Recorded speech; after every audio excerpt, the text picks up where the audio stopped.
হ্যাঁ, কিন্তু আসলে হচ্ছে কি আমি অসুস্থ হয়ে গেছি। আমি তিশা আজকে মেন্টালি অসুস্থ হয়ে গেছি, আমি ফিজিক্যালি অসুস্থ হয়ে গেছি এই মানুষগুলোর টর্চারে। কোন আমি আজকে মানুষগুলো তোমাকে টর্চার? বলতে বাধ্য হচ্ছি, বুঝছো? কি কি? আমি তোমাকে বলতে বাধ্য হচ্ছি, তোমার সাথে আমার এত প্রবলেম হয়েছে, বাট আমি তোমাকে ফোন করতে বাধ্য হয়েছি। অবশেষে নিজের ভুল বুঝতে পেরেছেন অভিনেত্রী তানজিন তিশা।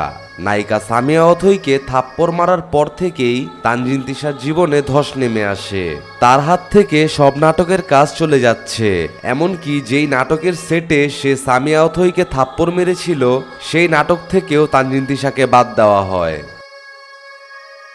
কোনো কথা কেউ তো বলবো না, কিচ্ছু বলবো না। যা হয়েছে হয়ে গেছে, এখন পুরো দুনিয়া জানে। নাও আবার আমি তোমাকে হেল্প, আবার কি বলো এগুলো তুমি? তুমি আমাকে হেল্প করছো, তুমি আমাকে হেল্প করছিলা? না, শোনো একটা কথা বলি, আমি তোমাকে একটা জিনিস জিজ্ঞেস করছি আজকে। মানুষ যখন সফলতার দিকে এগিয়ে যায় তখন বিভিন্ন অশুভ শক্তি তাদের পথের কাঁটা হয়ে দাঁড়ায়। তেমনিভাবে কোনো একটি চক্র চেয়েছিল তানজিন তিশার ক্যারিয়ারটা এখানেই শেষ করে দিতে। আমি কেন? আমি হেল্প চাচ্ছি না, আমি হেল্প এইমাত্র বললাম তোমাকে। আমি বললাম হ্যাঁ, আমি এই ব্যাপারে না, আসলে না তিশা, আমার কিছু করার নাই জানো। আম সরি, শোনো, এমনি ঠান্ডা মাথায় বলতেছি, তুমিও ঠান্ডা মাথায় শোনো। আমার না কিছুই করার নাই তোমাদের এই তুমি আমাকে কি এতটুকু বলতে পারো? আমি তো জানি হাবিব তোমার সামনে, ইটস ভেরি নর্মাল। হাবিব কিন্তু আমাকে একটু একটা টেক্সট করছে যে তুমি ওখানে আর ওখানে যাবে, এটাও আমাকে বলছে। এন্ড ও যে প্রতিদিন যায় সেটাও আমি জানি। আচ্ছা, আমার এখানে আসলে তোমার এমনি প্রবলেম কি? আমার তো প্রবলেম নাই, আমি খালি জানতে চাচ্ছি। তোমার ওখানে যাওয়াটা কিন্তু কোনো প্রবলেম না রেহান, আমি কিন্তু তোমাকে বারবার বলতেছি। যেহেতু তুমি জেনে শুনে একজন ম্যারিড লোকের সাথে অ্যাফেয়ার করতেছো, তুমি ডিটেলটা জানো না রেহান, তুমি ডিটেলটা জানো না। আমি খালি তোমার কাছে এতটুকু জানতে চাচ্ছি যে তোমরা যদি গেট ব্যাক করো, এদিক থেকে তো আমার ক্যারিয়ারটা নষ্ট হয়েছে, ইটস ফাইন, এটা নিয়ে আমি কথা বলছি না। ভালোবাসার জন্য ক্যারিয়ার নষ্ট হয়, এটা কোনো ব্যাপার? এটা কোনো ব্যাপার না, কিন্তু হ্যাঁ। যদি দেখি ওই মানুষটা আমাকে ভালোবাসে নাই, আমাকে ইউজ করছে, তুমি আমাকে বলছিলা যে এই মানুষটা ভালোবাসার মতো না, এই মানুষটা ইউজ করার মতো। রেহান, আজকে যদি এই কথাটা সত্য হয়ে থাকে যে ও আমাকে ইউজ করছে, সেটাও তো আমার জানতে হবে। তবে আমি একটা কথাই বলবো, মানুষ মাত্রই ভুল হয়, নিজের ভুল বুঝতে পারাটাই সবচেয়ে বড় অর্জন। তানজিন তিশা নিজের ভুল বুঝতে পেরেই সামিয়া অথৈয়ের কাছে ক্ষমা চেয়েছেন। আমি যদি জানি যে ও আমাকে ইউজ এই যে শুনো, এক্সকিউজ মি, একটা মেয়ে যদি জানে যে একটা ছেলে আগে ডাকাত ছিল, সে জেনে শুনে ডাকাতের সাথে, আবার কিসের কমপ্লেন? এবং জেনে শুনে একটা মেয়ে ধরো কথার কথা জানে যে সে আগে কথা ডাকাত ছিল, ঠিক আছে, সে আগে স্মাগলিং করতো, এখন জেনে শুনে যদি তার সাথে প্রেম করে, বিয়ে তো দূর, প্রেমের আগ থেকে একসাথে থাকে, বোঝার চেষ্টা করো। ও অনেক ভালো একটা ছেলে হয়ে গেছিল, ও একটা মেয়ের সাথে কথা বলতো না, একটা মেয়ে না। ভালো, তুমি লাকি ছেলে। একটা মেয়ের সাথে কথা বলতো না। আজকে ও, আমি জানি না, ও তোমার ওখানে থাকলে, তোমার ওখানে থাকা না থাকা ওইটা আসলে ফ্যাক্টর না, ওটা নিয়ে আমি জানি বুঝি, কিন্তু আমি না তোমার কাছ থেকে এই জিনিসটা শুধু জানতে চাই, তোমরা যদি গেট ব্যাক করো করো, এটা who knows what can happen in future, or I don't know, actually I'm not sure.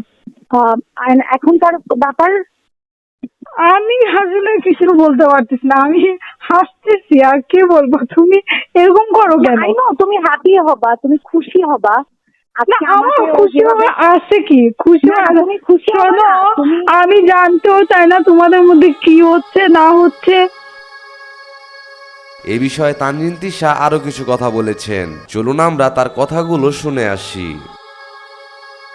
আমি চিনি সে আগের হাবিবকে, আমি আগের হাবিবকেই চিনি। হ্যাঁ, আমাদের মধ্যে ফাইটিং মারামারি এগুলো চলতে থাকবে। আজকে তুমি তিশা আসো, আরো আসবে। তুমি তো আনম্যারিড, বিউটিফুল, বাচ্চা নাই, তুমি পেয়ে যাবা, কিন্তু আমি তো ভাই পুরা ধরা, একটা গলায় কলসি, আলিম একটা আছে। মানে তুমি মানে ওর সাথে সেট থাকতে চাচ্ছ? না, আমি আমার এইসব, আমাকে না এইগুলো সবাই জিজ্ঞেস করে যে প্লিজ মেসেজেস আসে যে ভাইয়ার সাথে একটা কথা বলছে, তুমি যদি থাকতে চাও, মানে তোমার ব্যাপারটাও শিওর না যে তুমি আসলে মুভ অন করবা কিনা। তো আমিও না জানতে চাই, বিকজ তুমি যদি মুভ অন করাটাও ইম্পর্টেন্ট না। আমি শুধু জানতে চাই তুমি তো ওর সাথে এভাবে থাকতে চাও, তুমি যদি ওর সাথে এভাবেই থাকতে চাও তাহলে হয়তো বা কোনো না কোনো দিন আসলে ফিউচারে তোমাদের কিছু একটা হতে পারে। আমার না এটা ক্লিয়ার হওয়া দরকার, যেখানে আমি না মেন্টালি অনেক টর্চার হচ্ছি, তো অনেক টর্চার হচ্ছি। কি বলবো আমি আর, তোমার মনে কি আছে, মানে তুমি ও মাই গড, আমার মনে কি আছে সেটা আমি দুনিয়ার মানুষকে এখনো বলি না অ্যাবাউট হাবিব। আমাকে নানান জনে নানান কোয়েশ্চেন করে, আমি তোমাকে বলবো? আলিমকে বলি কিনা সন্দেহ।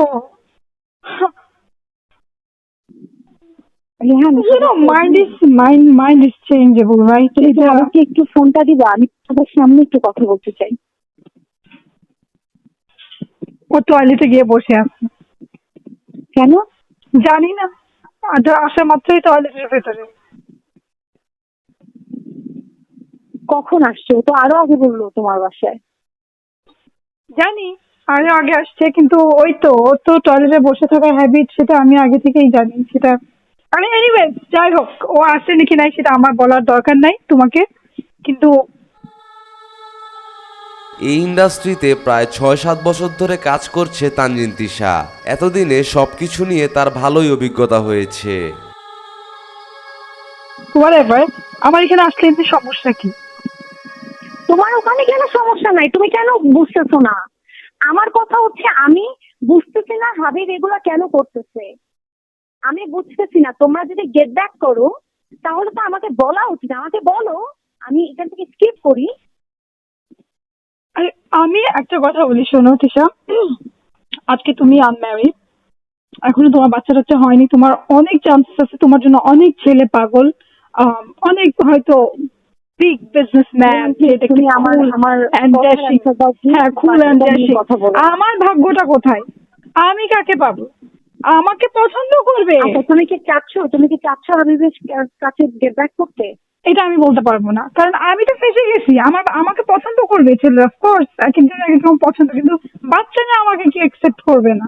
এখন তুমি কি চাচ্ছ, মানে আমি শুধু জানতে অ্যাকসেপ্ট চাই। করলেও দেখো, যেটা অ্যাকসেপ্ট করলেও আমি না, আমার বাচ্চা নিয়ে অন্য পুরুষের কাছে আমি গেলে আমার বাচ্চাটার লাইফটা কেমন যেন হবে। তো কি করবো, এই গাধার বাচ্চা গাধাই, কি করবো? আচ্ছা, হাবিব যদি মানে চায়, তুমি কি ওর কাছে ব্যাক করবা? ওইটাও অ্যান্সার আমি দিব না। Sorry dear, I am not going to answer you right নাও।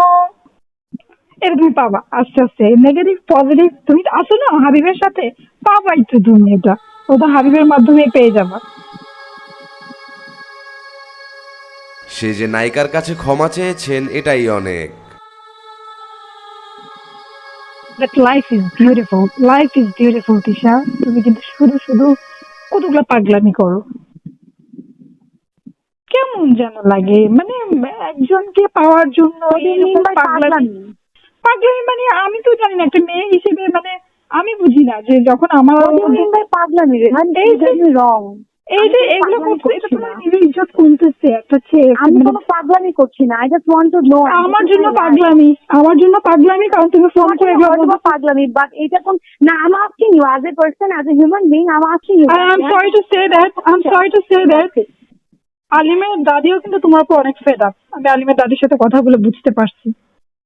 তুমি যদি এরকম, আমিও অনেক কিছু বুঝি রেহান, আমি তুমি যদি ইমপ্রেস করতে চাও তাহলে তুমি সহ্য করো। ইমপ্রেস করতে চাই না, আমি কাউকে ইমপ্রেস করতে চাই না, আমি শুধু জানতে চাই that actually what's going on. আর কিছুই না।